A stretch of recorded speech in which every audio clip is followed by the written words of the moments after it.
Once we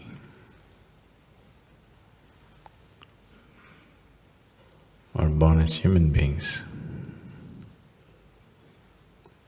somehow life got a little complicated.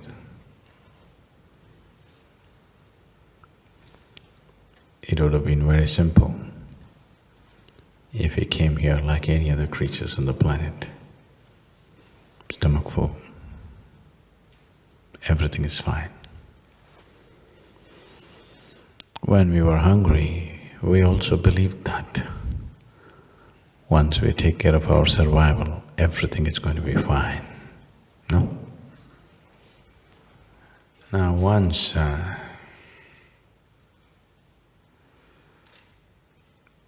we realize somehow survival process is not good enough, there seems to be a need to do something more.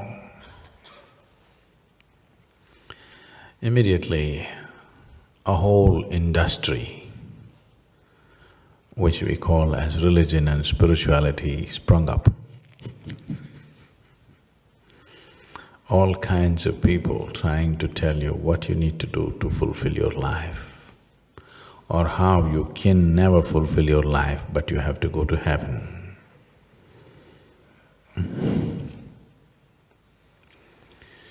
This has taken on so many forms, so many, and the diversity is wonderful, but the deception is quite shameful. In the name of religion, in the name of believing this or that, we have broken humanity into so many pieces that we can never fix it. It almost looks like we can't fix it, no? And then came the spiritual leaders. There have been some truly wonderful, absolutely incredible masters of past and present. But at the same time, too many of all kinds of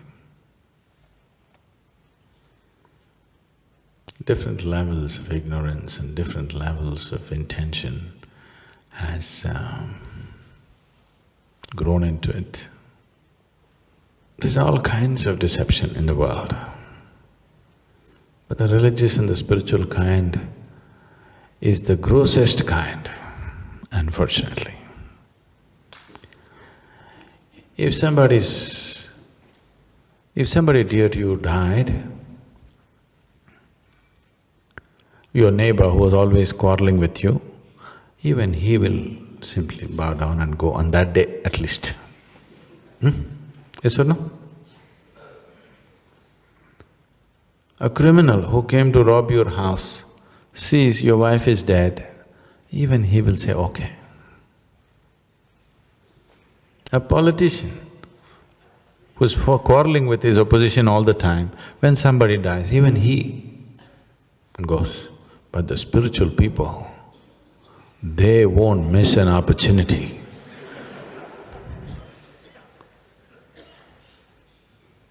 Somebody is dead who's dear to someone, and that moment they want to use. Even a common criminal wouldn't do that, isn't it so? And he would… Somebody is dead in the house, I don't think any, like a house which is in condolence was ever burgled. Usually it doesn't happen, even he avoids it. So, it becomes extremely important to present the spiritual process in its proper light for what it really is. On a certain day, a bull was grazing upon the field. Chomp, chomp, chomp, chomp, chomp, chomp, chomp, chomp, chomp, chomp, chomp, chomp, chomp, chomp. Grazing, grazing, grazing, grazing, grazing, went deep into the forest. weeks of grazing on lush grass, became nice and fat. A lion which was past its prime, who was having difficulty hunting the wild creatures, saw this nice fat bull and stalked him, pounced upon him, killed him, ate him up. Stomach became full. Then with great satisfaction, like our friend, roared.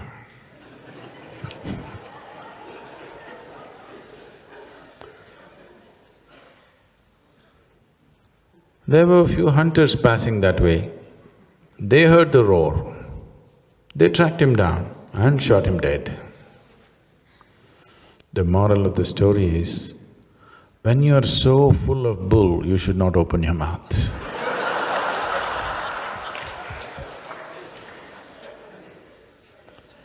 But they are so full of bull and not for a moment they'll keep their mouth shut. I was… 2 years ago when I was at the Economic Forum, somebody was speaking about something. Actually, they were talking about brick making. This is my problem, I'm interested in everything. There is nothing that doesn't interest me. So, spiritual process is just this, a deeper involvement with life, much deeper than people would ever imagine. Not just living the surface, living the core. This is not some bull that you read in some book. This is not some nonsense that you received from somewhere. This is going to the very core of life. And you cannot go to the core of life unless you are willing to pay attention to the detail of life. Nothing in the existence will yield to you unless you pay attention to it, isn't it? Yes? Women are all nodding, men are not saying anything. Women are all saying… Nothing ever yields to you unless you pay attention to it, isn't it so? And nothing ever cannot yield to you if you pay enough attention to it. The creation and the creator has to yield to you if you pay substantial attention to it. So, if you are willing to pay substantial attention to something, everything will yield. I was just telling them, you heard of Andrew Carnegie? Have you heard of Carnegie? Carnegie in 20th century became one of the richest men in America in a very short span of time, in a single generation, just himself. So when, as a young man, he got into business and his business started multiplying at a phenomenal pace. He started making money at a pace that America had not witnessed till then. So naturally, the administration got suspicious that he may be doing some criminal activity to make so much money. They put his business through the scanner and they couldn't find anything wrong. Then they set up an inquiry for him. A group of congressmen were conducting this inquiry, and then they asked, "We have looked through your business in every possible way and we don't find anything wrong. So how is it that you make so much money? What is this?" So Carnegie said, "See, I can keep my mind focused on something for 5 minutes at a stretch. 5 minutes, I can keep my mind focused on something. Can any one of you do it?" They all said no. And they actually set up some experiments. None of them could keep their mind focused more than a few seconds. Then he said, you should not be running United States. Nothing yields unless you pay enough attention. And there is nothing in the existence which cannot yield if you pay enough attention to it. So spiritual process is just about paying attention to life, taking this attention deeper and deeper, where not just the creation, the very source of creation becomes a living reality for you. Even the source of creation has to yield. There are beautiful stories in India about how when a yogi or a rishi sits down and starts his penance or his meditation or something, God is just helpless. He doesn't want to yield, but he cannot do anything, he has to come. There are many stories like this.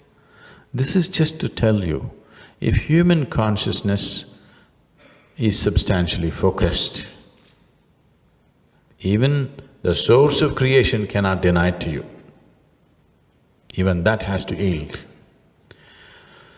So this is a choice we have, either to exist here just as flesh and bone, as a piece of creation, or as the Creator Himself. This is the choice we have. When you exercise this choice, when you do not waste this choice, when you actually exercise this choice, then we say you're on the spiritual path. I cannot understand how anybody can not be on the spiritual path, because this is everybody's aspiration.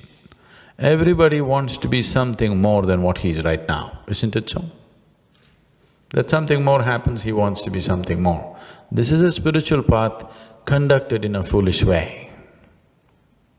If you conduct it the right way, then it produces results. Otherwise, you will die as an aspiration. Most people die as an aspiration, unfortunately. Very few people die as a realization. An aspiration is good as a starting point, but an aspiration is not a good thing as an ending point, isn't it so? No? Yes? An aspiration is a good thing as a starting point. An aspiration is not a good thing at the closing point. Closing point should be realization. Beginning point is aspiration, that's okay.